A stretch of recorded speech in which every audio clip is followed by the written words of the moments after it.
দুই রকমের শুটকি দিয়ে চমৎকার স্বাদে তেলাপিয়া মাছের ঝাল রান্না করেছি।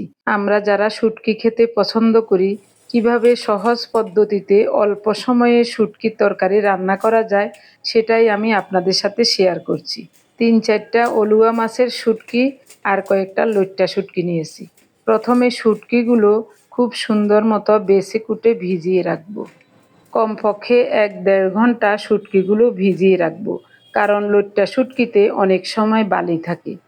এভাবে কেটে কিছু সময় শুটকিগুলো জলে ভিজিয়ে রাখলে শুটকিগুলো নরম হয়ে গায়ে যদি বালি থাকে ওটা পড়ে যায় ধোয়ার সময়।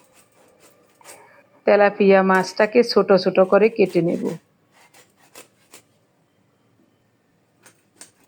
তাজা মাছ আর শুকনো মাছ এভাবে রান্না করলে খুবই চমৎকার হয়।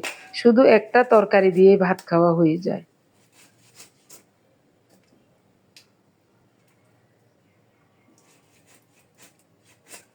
মাছটাকে ছোট ছোট করে কেটে নিলাম। কিছুটা লবণ মাখিয়ে রেখে দিয়েছি, একটু পরে পরিষ্কার করে ধুয়ে নেব। শুটকি রান্নার জন্য পেঁয়াজ রসুন কেটে নিতে হবে। পেঁয়াজের খোসা ছাড়িয়ে নিয়েছি। বড় সাইজের এই রসুনটাও খোসা ছাড়িয়ে পরিষ্কার করে ধুয়ে কুচিয়ে নেব। কড়াইটাও পরিষ্কার করে ধুয়ে শুকিয়ে নিয়েছিলাম। কুচানো পেঁয়াজ দিলাম, রসুন দিয়েছি, স্বাদ মতো লবণ, ১ চা চামচ হলুদ গুঁড়ো, ১.৫ চা চামচ গুঁড়ো মরিচ, সাথে সরিষার তেল দেব। তরকারির পরিমাণ তেলটা দিয়ে দিলাম। এখন ভালো করে কষলিয়ে মশলাগুলো মাখিয়ে নেব। এদিকে শুটকিগুলো ভালো করে ধুয়ে জল ঝরিয়ে নিয়েছি, দিয়ে দিলাম।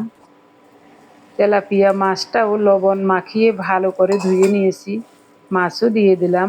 এখন মনের মতো করে মাখিয়ে নেব। খুব সুন্দর মতো মাখানো হয়ে গেছে। এখন হাত ধুয়ে একটু জল দিয়েছি, এরপরে পরিমাণ মতো জলটা দিয়ে ঢাকা দিয়ে চুলায় বসিয়ে দিলাম।